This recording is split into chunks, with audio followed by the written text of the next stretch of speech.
ko ba ay para sa'yo? Kasi ang isip ko'y litong-lito Sa mga problemang dumadaan, di ko alam kung ito'y malulusutan. At ang puso ko at isip ko ay pagod na sa kakaisip sa'yo. Di ko alam ang aking gagawin. Pag naiisip kita, ako'y napapanig. Para bang gusto kong tumalon sa may upuan na pati doon. At may nakalagay na lupit sa leeg ko, ito'y nakakapit. Isang talon sa upuang ito, ang buhay ko'y biglang maglalaho. Nang dahil sa pag-ibig na suwi, kailan kaya ito mapapawi? Saya at ligayang mararamdaman, kailan kaya muling matitikman? At sana nga bumalik na ang noon, ito ang dalangin ko sa Panginoon.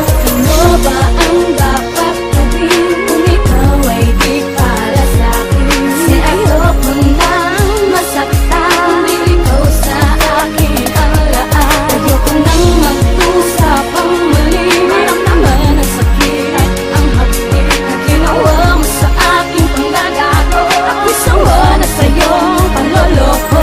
Panlulokot pang nagagong ginawa mo sa'kin. Halos araw-araw ako sa'yo dumadalangin na huwag ka sanang pabayaan ng nasa taas, pagkat ikaw lang kinukunan ko ng aking lakas. Pero bakit mo ako niloko? Ginawa ko naman lahat para sa'yo. Ano ba ang kasalanan ko at ginawa mo? Ang panluloko sa akin, hindi ka na kontento. Saan ba ko nagkamali at ano ang aking pagkukulang? Isang malaking question na di ko alam ang kasagutan. At ako'y nahihirapan sa aking pinagdadaanan. Minsan naiisip ko ang solusyon ay kamatayan, pero di ko natangkain ang dahil lamang sa'yo. Lalabanan ko ang laban ko dito sa mundo, at di ko na naisip pa na makasama ka, sinta. Isa lang masasabi ko, putang ina ka. Ano ba ang dapat gawin kung ikaw ay di para sa'kin? Kasi ayoko nang masaktan, ikaw sa akin ang laan. Ayoko nang mag-usap ang muli, maramdaman na sakit at ang hapit na ginawa mo sa aking panggagago. Ako'y sawa na sa'yo, ang loloko. Pero di na nanaisin pa na mahalin kita pagkat ito'y sirana.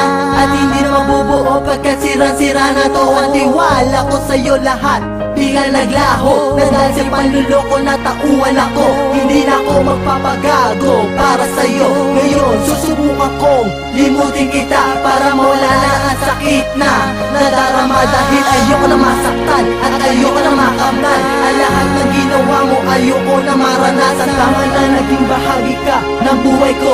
Salamat din sa iyo dahil natutuwa ko na labanan ang problema dumadating sa buhay. Kahit na anong pagsubok din ako bibigay, at unti-unti ko na harapin ang bukas na may sigla at gaya at meron lakas.